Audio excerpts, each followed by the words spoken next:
Hey, what's going on everybody? Commander Crane here, and we are back with another video, and today we are going to be discussing Pro Tour Murders at Karlov Manor. We're going to be doing my tournament review, not me personally in the tournament, but more of just the tournament as a whole, kind of talk about like the metagame, decks, new cards, that kind of thing, and then just kind of my overall opinions on the format after the Pro Tour here. So we're going to go and hop right into it here. So first thing that we're going to be talking about is the top 8, the actual top 8 decks. So obviously you see there, so first place was Rakdos Vampires, but it was also by Seth Manfield. So huge shout out to Seth Manfield for taking down another Pro Tour.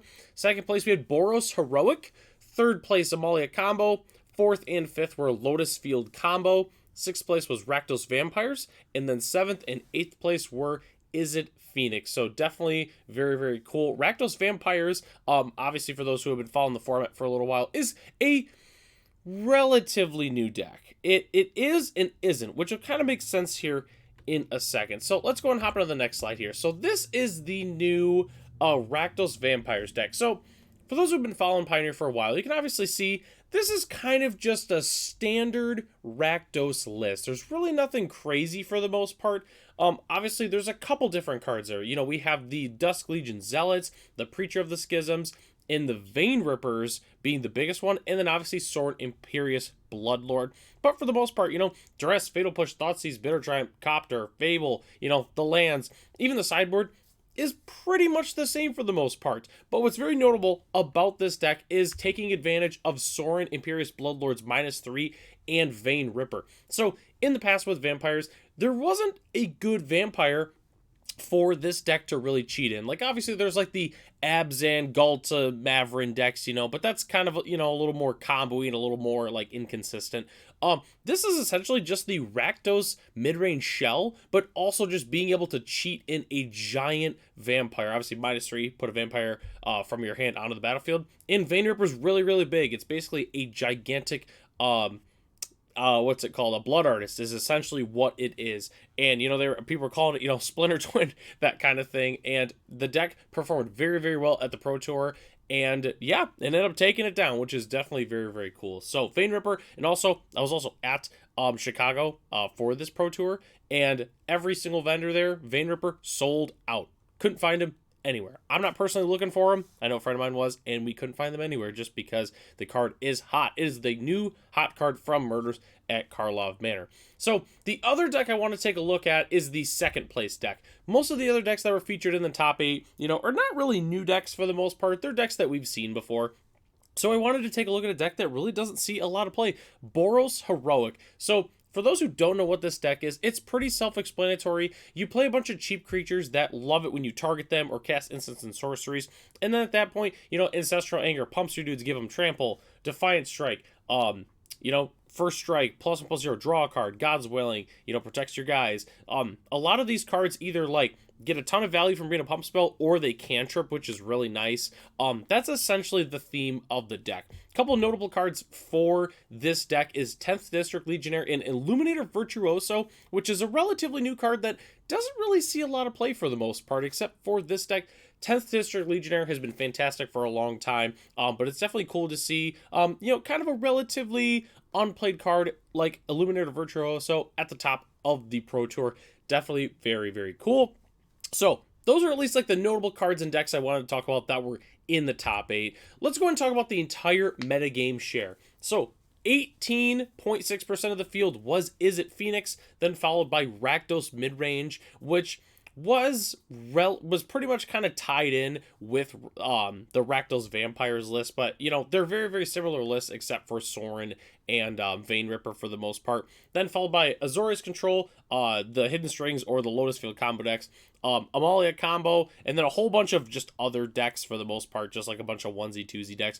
And then, you know, we got Boros Aggro, Convoke, Isn't It Soul, Jeskai Creativity, Niv to Light, and Rakdos Sacrifice.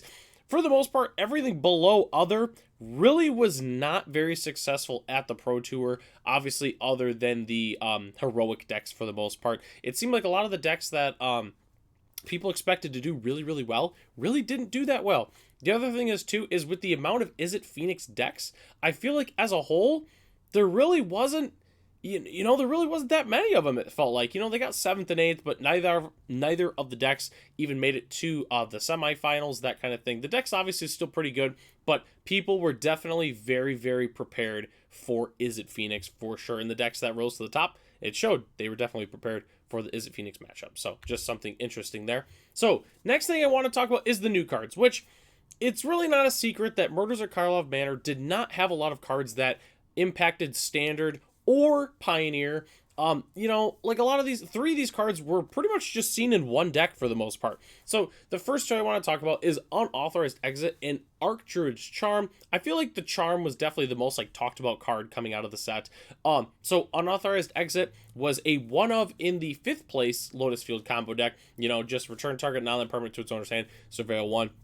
You do that with I'm forgetting the name of it all of a sudden. The adventure guy, that you search your sideboard for a card non-creature card outside the game. So that way, if you need to bounce something specific, you can just grab that, bounce it, surveil 1, and then try to combo or that kind of thing. Archer's Charm, pretty self-explanatory, but it does dig out the Lotus Field, which is pretty much the reason that this saw play. It's definitely very, very good in that deck. And then the other 2 cards is in the Lotus Field combo deck. They were playing 1 Hedge Maze. That's pretty much it.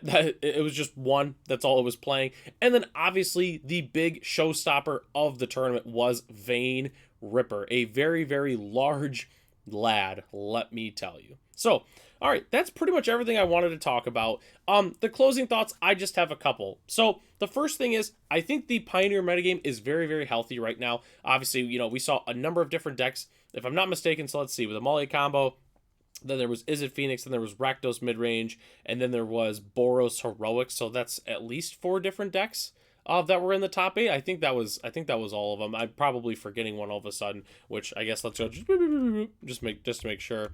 So yeah, Boros Heroic, Marley combo, Lotus Field combo. Yeah, okay, yeah. So we nailed it. So I just wanted to double check that because someone would probably have said something in the comment section. But anyways, the Pioneer metagame, very, very healthy. There's a lot of decks that I would say are viable in the format, but did not reach the top 8. But, they were lurking in the top 16. There's a whole bunch of different decks, especially Blue by Control and, some of the Niv decks, that kind of thing. So, Pioneer, I think, is in a fantastic spot.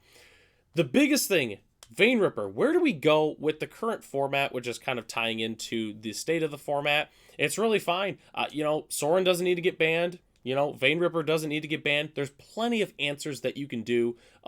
Even though, the ward Sacrifice a Creature can be very, very annoying. But for instance, green decks, if you're playing green, highlights, just pick your poison. Make him sacrifice a creature with flying. That's probably the best thing to do. With ward, again, Sacrifice a Creature, it's tough, because you feel like you're kind of losing out a little bit. Not a lot of removal spells that say can't be countered for the most part that can take out a flyer. But the card that I thought about earlier actually was Tears of Valakut. It's 1 red instant. It can't be countered by spells or abilities, and then it deals 5 damage to a creature with flying. So that technically works if you're playing a Rakdos midrange deck that you want a more linear answer for the most part. You can also even Pithing Needle the Sorin, or kind of like what we talk about on the channel here, decks that are playing one specific card that's really, really good. Guess what? Just Necromentia the Sorin. You could also do that too. Just get all the copies out of their hand or in their deck, and then that way they can't cheat in the Vane Ripper, or you could just name the Vane Ripper itself if you're more worried about that than the Sorin. But Sorin is definitely very, very good. It was a card that saw a lot of play in Pioneer, but way before Vane Ripper, when the format was relatively new, it was really, really good in that deck, in the mono black aggro deck that played a ton of vampires. So those are pretty much my closing thoughts for the most part. Let me know in the comment section below, what do you think about the tournament as a whole? Let me know if you watched the Pro Tour, if you went back and watched everything. I'm gonna have to go back and watch all the different videos and stuff like that with it, just because I was at the event, so I wasn't able to really watch it for the most part. So definitely very excited to go back and watch that. So that takes us to the end of the video. Thanks for watching. Feel free to leave a comment or like the video. Just let me know if you liked watching this video and you want to see more videos like this in the near future. So I'm Commander Crane. Thanks for watching this video, and I'll catch you in the next one.